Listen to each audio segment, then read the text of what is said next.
Welcome back to the show. We all know that Nepal was struck with a major disaster. After the earthquake, time passes, people move on, but they're still in major need of relief. Here with us today, in studio, we have Vanj and Ernest Thiessen, who have decided, after living in Nepal for such a long time, for 6 years in the early part of their marriage, they've actually taken their passion, coupled it with their business, and come up with a unique concept in order to raise funds, much needed funds, to help the community in Nepal to rebuild. Let's talk to them today and find out a little bit more about what this is. Vanj, Ernie, welcome to the show. Thank you. Thanks for having us. So Vanj, tell us about living in Nepal.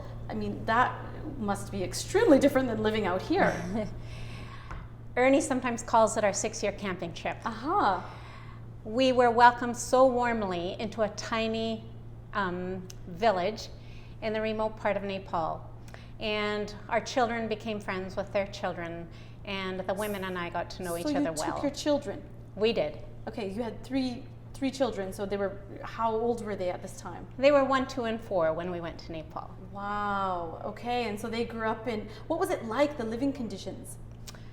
Well, we lived in a house made of clay and so no a straw electricity, roof. No electricity. Running water. No. Wow, so none of the modern amenities, that's for sure. No. Wow, and so from there, I mean, now you live here in Canada, so what are those guiding principles that you've taken or brought with you here? Something that Nepalis taught us was that you can be very generous even when you have very little, and that it doesn't take things to bring about happiness in life. Absolutely. And now you are a teacher. Yes, I am. And Ernie, you are an entrepreneur. So tell us a little bit about what you're doing today. Okay, well, our time in Nepal actually led on to a time of study for me. I carried on to study for my doctorate at Cornell University. And my major advisor gave me a challenge. He said, there's a huge gap between engineers and decision makers. Could I build something to bridge that gap? So I thought, well, maybe I could, use the context of my experience in Nepal. So I did that. That was water. So build something for water to solve water problems, water conflict. That's really my expertise. I'm a water systems analyst. But now you do software. And we've been building a product called Smart Settle. And what we do is build online negotiation engines. And I call this my high-tech peacemaking project. Peacemaking project. And through peace, you had mentioned off-air that your aim is actually to settle world hunger.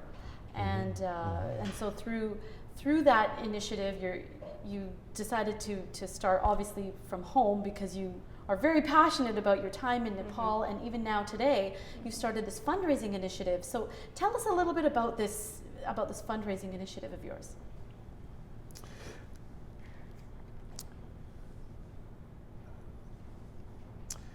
Well, let's see.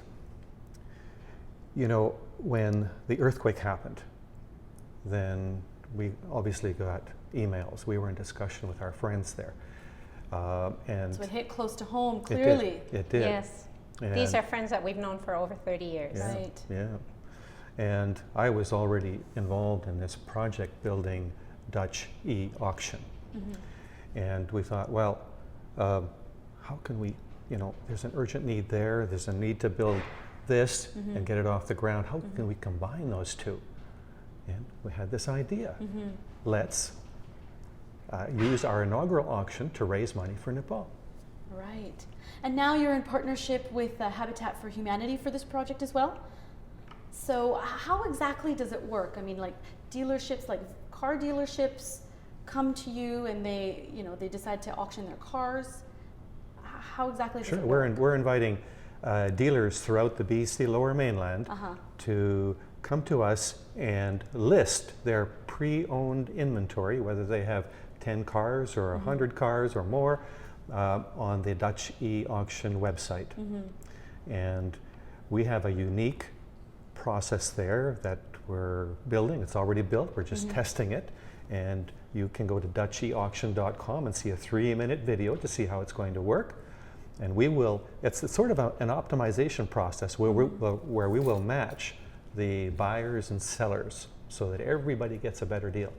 And so a portion of this is actually, the proceeds will be going to a Nepali NGO you were mentioning? That's correct. A Nepali NGO that's named Asal Chimeki Nepal, which means Good Neighbor Nepal. And it's based in Nepal? It is based in Pokhara, Nepal. Right, so they would actually know best where exactly, how to disseminate those funds in order to help those that are in need. They have already been distributing relief since the earthquake happened. Wow, amazing. In April. This is such a unique concept. I'm just going to go on break right here and but turn to our viewers. So we will be back right after this with Mr. Bill Vander Zalm, who's the former Premier of British Columbia, to tell us a little bit more about the auction side of things and how exactly we would be able to participate.